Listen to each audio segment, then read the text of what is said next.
ನಮಸ್ಕಾರ, ಆದಾಬ್, ಜೈ ಭೀಮ್. ನಾನು ನಿಮ್ಮ ಭಾಗ್ಯನಾರಾಯಣ ಬೊಗ್ಗವರಪು. ನೀವು ನೋಡ್ತಾ ಇದ್ದೀರಿ ಸುದ್ದಿ ಸರ್ಕಲ್. ರಾಹುಲ್ ಗಾಂಧಿಯನ್ನ ವಂಶವೇ ಇಲ್ಲದಂಗೆ ಕೆಡವಿ ಹಾಕ್ತಾರಂತೆ. ಸೇಮ್ ಲೈಕ್ ಬಾಬರಿ ಮಸೀದಿಯನ್ನ ಕೆಡವಿದ ಹಾಗೆ. ಅಷ್ಟು ಮಾತ್ರ ಅಲ್ಲ, ಪ್ರಕಾಶ್ ರೈನ ಸಮುದ್ರಕ್ಕೆ ಎಸ್ಬಿಡ್ತಾರಂತೆ.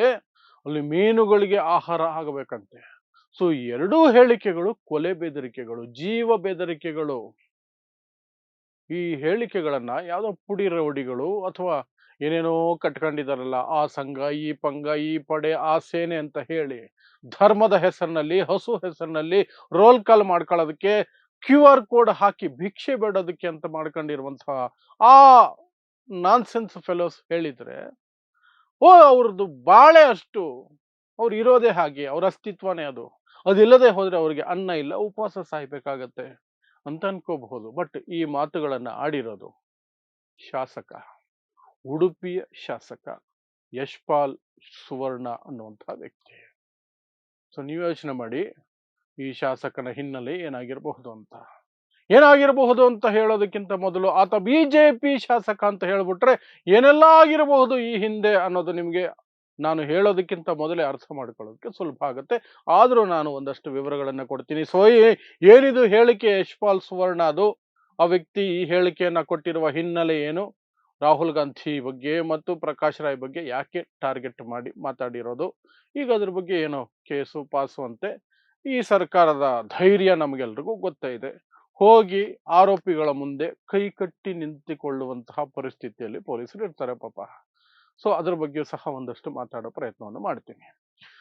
ಸೊ ಜಂತರ್ ಮಂತರ್ನಲ್ಲಿ ಒಂದು ಪ್ರತಿಭಟನೆ ನಡೆಯಿತು. ಜೆನ್ಜಿ ತನ್ನ ಪವರ್ ಅನ್ನ ತೋರಿಸ್ತು. ನರೇಂದ್ರ ಮೋದಿ ಅಲ್ಲ, ಯಾರೇ ಆಗಿರ್ಲಿ ಬಗ್ಗಿಸ್ತೀವಿ ನಾವು ಅಂತ ತೋರಿಸ್ಕೊಟ್ರು. ಕಳೆದ 12 ವರ್ಷಗಳಲ್ಲಿ ಯಾರೂ ಚಾಲೆಂಜ್ ಮಾಡಕ್ಕಾಗದ ಮಟ್ಟಕ್ಕೆ ನರೇಂದ್ರ ಮೋದಿ ಸರ್ಕಾರವನ್ನ ಚಾಲೆಂಜ್ ಮಾಡಿ ತಾವು ಅಂದುಕೊಂಡದ್ದನ್ನ ಸಾಧಿಸಿದಂತಹದ್ದು ಕಾಕ್ರೋಚ್ ಜನತಾ ಪಾರ್ಟಿ ಮತ್ತು ಅದರ ಅಡಿಯಲ್ಲಿ ನಡೆದಂತಹ ಆ ಜೆನ್ಜಿಯ ಹೋರಾಟ. ಹಿನ್ನೆಲೆ ಏನು ನಿಮಗೆ ಗೊತ್ತೇ ಇದೆ. ನೀಟ್ ಪೇಪರ್ ಲೀಕು ಮತ್ತೆ ಬೇರೆ ಪರೀಕ್ಷೆಗಳ ಪೇಪರ್ ಲೀಕುಗಳು, ಅದರಲ್ಲೂ ವಿಶೇಷವಾಗಿ ನೀಟ್ ಪೇಪರ್ ಲೀಕ್ ಇಂದ 21 ಜನ ಮಕ್ಕಳು ಆತ್ಮಹತ್ಯೆ ಮಾಡ್ಕೊಂಡ್ರಲ್ಲ, ಆ ಕಾರಣಕ್ಕಾಗಿ ರೊಚ್ಚಿಗೆದ್ದಿದ್ದಂತಹ ಜೆನ್ಜಿ ಸರ್ಕಾರವನ್ನ ಮಂಡಿಯೂರಿಸ್ತು, ನರೇಂದ್ರ ಮೋದಿಯನ್ನ ಶರಣಾಗುವಂತೆ ಮಾಡಿತು. ಆ ಇದರಲ್ಲಿ ಶಾಕ್ ಅಲ್ಲಿದ್ದಾರೆ ಬಿಜೆಪಿಯವರು. ಅಯ್ಯೋ, ನಮ್ಮ ನರೇಂದ್ರ ಮೋದಿ ಮಂಡಿಯೂರಬೇಕಾಯ್ತಲ್ಲ, ನರೇಂದ್ರ ಮೋದಿ ಇನ್ಸ್ಟಾಗ್ರಾಮ್ಗೆ ಬಂದು ಮುಖದ ಹತ್ರ ಫೋನ್ ಇಟ್ಕೊಂಡು ಪಾಪ ರೀಲ್ಸ್ ಮಾಡೋ ಪರಿಸ್ಥಿತಿಗೆ ಬಂದ್ಬಿಟ್ರಲ್ಲ, ಅರೆ ಅಂತ ಹೇಳಿ ಒಳಗೊಳಗೆ ಆಕ್ರೋಶ, ಸಿಟ್ಟು, ನೋವು ಓ ಅಂತ ಕಿರ್ಚಬೇಕು ಅನ್ನುವ ಹಿನ್ನೆಲೆಯಲ್ಲಿ ಮೈಕ್ ಸಿಕ್ಕ ತಕ್ಷಣನೇ ಈಗ ಅವರ ಒಳಗಿರುವ ಎಲ್ಲ ನಂಜನ್ನು ಹೊರಗಡೆ ಹಾಕ್ತಿದ್ದಾರೆ. ಅಂತಹದೇ ಒಂದು ನಂಜಿನ ಕ್ಯಾಂಡಿಡೇಟ್, ಅಂತಹದೇ ಒಂದು ಕೋಮು ಕ್ರಿಮಿ ಈ ಯಶ್ಪಾಲ್ ಸುವರ್ಣ ಅನ್ನುವಂತಹ ವ್ಯಕ್ತಿ, ಉಡುಪಿಯ ಬಿಜೆಪಿ MLA. ಸೊ ಆ ವ್ಯಕ್ತಿ ಭಾಷಣ ಮಾಡ್ತಾ ಹೇಳಿರುವಂತಹದ್ದು, ರಾಹುಲ್ ಗಾಂಧಿಯನ್ನ ಹೇಗೆ ನಾವು ಬಾಬರಿ ಮಸೀದಿಯನ್ನ ಕೆಡವಿ ಹಾಕದ್ವೋ ಹಾಗೆ ರಾಹುಲ್ ಗಾಂಧಿ ವಂಶವನ್ನೇ ಕೆಡವಿ ಹಾಕ್ತೀವಿ. ಇದು ರಾಹುಲ್ ಗಾಂಧಿಗೆ ಮಾತ್ರ ಜೀವ ಬೆದರಿಕೆ ಅಲ್ಲ, ಪ್ರಿಯಾಂಕಾ ಗಾಂಧಿ, ಸೋನಿಯಾ ಗಾಂಧಿ, ಪ್ರಿಯಾಂಕಾ ಗಾಂಧಿ ಮಕ್ಕಳು, ಪ್ರಿಯಾಂಕಾ ಗಾಂಧಿ ಗಂಡ ಎಲ್ಲರಿಗೂ ಸೇರಿಸಿ ಹಾಕಿರೋದು. ಯಾಕಂದ್ರೆ ಇದು ರಾಹುಲ್ ಗಾಂಧಿಯ ವಂಶ ಅಂತ ಹೇಳ್ತಿರೋದು. ಇಡೀ ವಂಶವನ್ನ ನಾವು ಧ್ವಂಸ ಮಾಡ್ತೀವಿ ಅಂತ. ಅದು ಒಂದು ಕಡೆ ಜೀವ ಬೆದರಿಕೆ ಆದ್ರೆ, ಇನ್ನೊಂದು ಕಡೆ ಸಾಮಾಜಿಕ ಹೋರಾಟಗಾರ ಮತ್ತು ಬಹುಭಾಷಾ ನಟ ಪ್ರಕಾಶ್ ರೈ ಅಲಿಯಾಸ್ ಪ್ರಕಾಶ್ ರಾಜ್ ಏನು ಪ್ರತಿಯೊಂದು ವಿಚಾರದಲ್ಲಿಯೂ ಸಹ ಈ ಸರ್ಕಾರವನ್ನ, ಮೋದಿ ಸರ್ಕಾರವನ್ನ ಕಾಲರ್ ಹಿಡಿದು ಟೇಬಲ್ ಕುಟ್ಟಿ ಪ್ರಶ್ನೆ ಮಾಡ್ತಿದ್ದಾರೆ. ಆ ವ್ಯಕ್ತಿಯನ್ನ, ಅವರನ್ನ ಸಮುದ್ರಕ್ಕೆ ಎಸ್ತು ಬಿಡ್ತಾರಂತೆ ಇವರು. ಆ ಪ್ರಕಾಶ್ ರೈನ ಮೀನುಗಳು ತಿಂದಾಕ್ಬಿಡಂಗ್ ಮಾಡ್ತಾರಂತೆ. ಇದು ಸಹ ಜೀವ ಬೆದರಿಕೆ, ಕೊಲೆ ಬೆದರಿಕೆ. ಇಷ್ಟೆಲ್ಲಾ ಕೊಲೆ ಬೆದರಿಕೆಗಳನ್ನು ಒಬ್ಬ MLA ಮಾಡ್ತಿರ್ಬೇಕಾದ್ರೆ ಆ MLA ಹಿನ್ನೆಲೆ ಏನಿರಬಹುದು ಅಂತ ಯೋಚನೆ ಮಾಡೋದಕ್ಕೆ ನಿಮ್ಗೆ ಕಷ್ಟ ಆಗೋದಿಲ್ಲ. ಅದರಲ್ಲೂ ಆತ ಬಿಜೆಪಿಯ MLA ಅಂತ ಆದ್ರೆ ಇನ್ನೂ ಸುಲಭ ನಿಮಗೆ. ಆ ವ್ಯಕ್ತಿ ಈ ಹಿಂದೆ ಏನಾಗಿರಬಹುದು, ರೌಡಿ. ಸಿಂಪಲ್. ಅದನ್ನು ವಿವರಿಸೋ ತುಂಬಾ ಬಚ್ಚಿಟ್ಟು ಏನೋ ಒಂದು ಇದಂತ ಕಂಡಿಡಿಯೋ ಅವಶ್ಯಕತೆನೇ ಇಲ್ಲ, ರಾಕೆಟ್ ಸೈನ್ಸೇ ಇಲ್ಲ. ಬಿಜೆಪಿ, ಸಂಘ ಪರಿವಾರ, MLA, MP, ಇನ್ಯಾವುದೋ ಅಧಿಕಾರ ಹಿನ್ನೆಲೆ ಘೋರವಾಗಿ ಇರುತ್ತೆ. ಸೊ ಈ ವ್ಯಕ್ತಿಯು ಸಹ ಈ ಹಿಂದೆ ರೌಡಿಸಂ ಮಾಡಿಕೊಂಡು ಬದುಕ್ತಾ ಇದ್ದಂತಹ ವ್ಯಕ್ತಿ.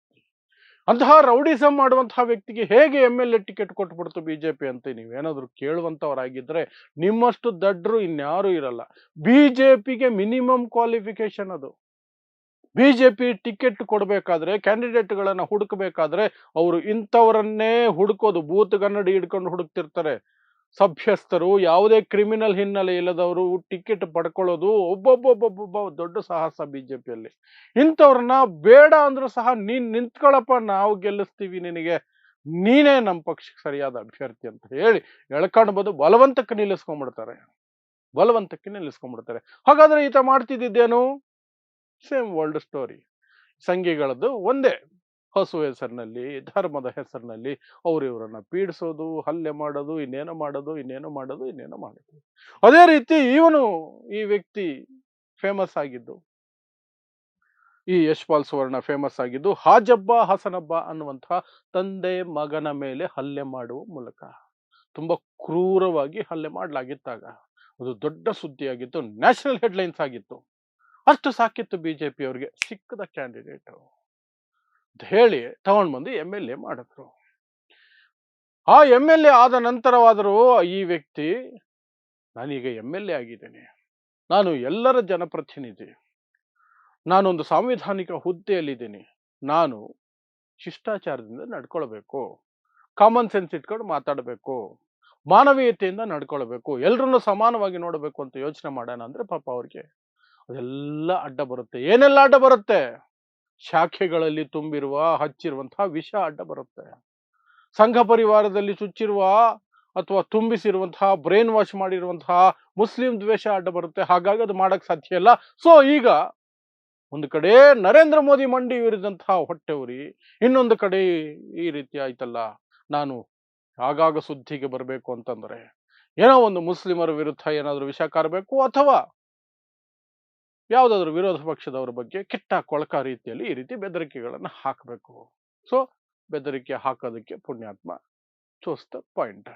ಈ ಕಾಕ್ರೋಚ್ ಜನತಾ ಪಾರ್ಟಿ ಮೇಲಿನ ಸಿಟ್ಟಿಗಂತೆ ಒಂದು ಕಾರ್ಯಕ್ರಮ ಅಂತ ಮಾಡಿ, ಆ ಕಾರ್ಯಕ್ರಮದಲ್ಲಿ ಕಾಕ್ರೋಚ್ ಜನತಾ ಪಾರ್ಟಿಗೆ ಹಿಟ್ ಸ್ಪ್ರೇ ಹೊಡೆದು, ಅಂದ್ರೆ ಕಾಕ್ರೋಚ್ ಜನತಾ ಪಾರ್ಟಿನಲ್ಲಿ ಬ್ಯಾನರ್ಗೆ ಹಿಟ್ ಸ್ಪ್ರೇ ಹೊಡೆದ್ಬಿಟ್ರೆ ಈ ಹೋರಾಟ ನಿಂತೋಗುತ್ತೆ ಅನ್ನೋದು ಇವ್ರದೊಂದು ಭ್ರಮೆ.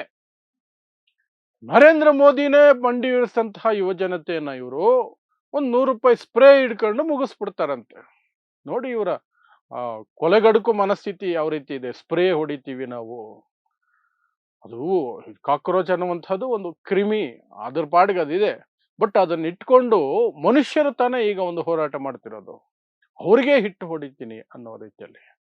ಸೊ ಅಂತಹದೊಂದು ಕಾರ್ಯಕ್ರಮದಲ್ಲಿ ಮೈಕ್ ಸಿಕ್ಕ ತಕ್ಷಣನೇ ನಾನು ಹೇಳ್ದಂಗೆ ಬಿಲ್ಡಪ್ ತಗೊಳ್ಳೋದಕ್ಕೆ ಒಂದು ಅವಕಾಶ, ವೋಟ್ ಬ್ಯಾಂಕನ್ನು ಹೆಚ್ಚಿಸ್ಕೊಳ್ಳೋದಕ್ಕೆ ಅವಕಾಶ, ಇಂತಹ ಡೈಲಾಗುಗಳನ್ನ ಈ ದೇಶದ ವಿರೋಧ ಪಕ್ಷದ ನಾಯಕ ರಾಹುಲ್ ಗಾಂಧಿ ವಿರುದ್ಧ ಮತ್ತು ಇತ್ತೀಚೆಗೆ ದೊಡ್ಡ ಮಟ್ಟದ ಹೋರಾಟಗಾರರಾಗಿ ಹೊರಹೊಮ್ಮಿರುವಂತಹ ಬಹುಭಾಷಾ ನಟ ಪ್ರಕಾಶ್ ರಾಯ್ ಕುರಿತಾಗಿ ಈ ಸುವರ್ಣ ಈ ರೀತಿಯಾಗಿ ಕೆಟ್ಟ ಮಾತನಾಡಿರೋದು. ಇನ್ನದು ನಾನು ಆಗ್ಲೇ ಹೇಳ್ದಂಗೆ FIR ಆಗಿದೆ, ಕೇಸುಗಳು ಆಗ್ತಾನೆ ಇರ್ತವೆ. ಈ ಪೊಲೀಸರಿಗೆ ಧೈರ್ಯ ಇಲ್ಲ ಅರೆಸ್ಟ್ ಮಾಡಕ್ಕೆ. ಪೊಲೀಸರಿಗೆ ಧೈರ್ಯ ಇರುತ್ತೆ, ಬಟ್ ಮೇಲಿಂದ ಆದೇಶಗಳು ಬರ್ಬೇಕಲ್ಲ, ಅವ್ರಿಗೆ ಧೈರ್ಯ ಇರಲ್ಲ. ಪ್ರಿಯಾಂಕ್ ಖರ್ಗೆ ಅವರು ಎಷ್ಟೆಲ್ಲಾ ಮಾತಾಡ್ತಾರೆ, RSS ನ ಹಾಗೆ ಹೀಗೆ ಅಂತ. ಅದೇ RSS ನ ಒಬ್ಬ ವ್ಯಕ್ತಿಯನ್ನು ಅರೆಸ್ಟ್ ಮಾಡೋದಕ್ಕೆ ಪೊಲೀಸರಿಗೆ ಆರ್ಡರ್ ಕೊಡ್ಲಿ, ಯಾವನಾದ್ರೂ ಏನ್ರಿ ಎತ್ಕೊಂಬನ್ರಿ, ಕ್ರೈಮ್ ಮಾಡಿದ್ರೆ ಕ್ರೈಮ್ ಅಷ್ಟೇ ಅಂತ. ಆಗಲ್ಲ. ಈ ಹಿಂದೆ ಪರಮೇಶ್ವರ್ ಅವರು ಗೃಹ ಮಂತ್ರಿ ಆಗಿದ್ದಾಗ್ಲೂ ಅದೇ, ಈಗ ಇದಾಗಿದ್ದು ಇವರು ಪ್ರಿಯಾಂಕ್ ಖರ್ಗೆ ಗೃಹ ಮಂತ್ರಿ ಆಗಿರುವಾಗೂ ಅದೇನೆ. ಮೊನ್ನೆ ನೋಡದ್ವಲ್ಲ ಪಾಪ CT ರವಿ ಕೆಟ್ಟ ಕೊಳಕ ಮಾತಾಡ್ದ, ಪೊಲೀಸರು ಹೋಗಿ ಕೈ ಕಟ್ಕೊಂಡು ನಿಂತ್ಕೊಳ್ತಾ ಇದ್ದಾರೆ ನೋಟಿಸ್ ಕೊಡೋದಕ್ಕೆ. ಅರೆಸ್ಟ್ ಮಾಡಿ ಎಳ್ಕೊಂಡು ಬರ್ಬೇಕಿತ್ತು, ಇಲ್ಲ, ಅದಾಗಲ್ಲ. ಸೊ ಇವ್ರಿಗೆ ಅದೇ ಧೈರ್ಯ. ಪ್ಲಸ್ ಈ ತರ ಗಿಮಿಕಿಗಳೆಲ್ಲ ಆದಾಗ ಒಂದಷ್ಟು ವೋಟ್ ಬ್ಯಾಂಕ್ ಇನ್ನೂ ಜಾಸ್ತಿ ಆಗುತ್ತೆ, ಪಾಪ್ಯುಲಾರಿಟಿನ ಬೆಳೆಯುತ್ತೆ ಅನ್ನುವಂತಹ ಒಂದು ಹುಂಬ ಆಸೆ, ಆ ಕಾರಣಕ್ಕೆ ಇದೆಲ್ಲ ನಡೆಯುತ್ತೆ. ಎನಿಹೋ, ಈ ಯಶ್ಪಾಲ್ ಸುವರ್ಣ ಅನ್ನುವಂತಹ ಅಯೋಗ್ಯ ಬಿಜೆಪಿ MLA ಈ ರೀತಿ ದೇಶದ ವಿರೋಧ ಪಕ್ಷದ ನಾಯಕನ ಬಗ್ಗೆ ಮತ್ತು ಹೋರಾಟಗಾರರ ಬಗ್ಗೆ ಈ ರೀತಿಯಾದಂತಹ ಧಮಕಿ, ಜೀವ ಬೆದರಿಕೆ ಹಾಕಿರೋದು, ಅದಕ್ಕೆ ಸಂಬಂಧಪಟ್ಟಂತಹ ವಿಚಾರಗಳು. ಸೊ ಇಂತಹದ್ದೇ ವಿಶೇಷ ಸುದ್ದಿಗಳಿಗಾಗಿ ನೋಡ್ತಾ ಇರಿ ಸುದ್ದಿ ಸರ್ಕಲ್. ನಾನು ನಿಮ್ಮ ಭಾಗ್ಯನಾರಾಯಣ ಬೊಗವರಪು.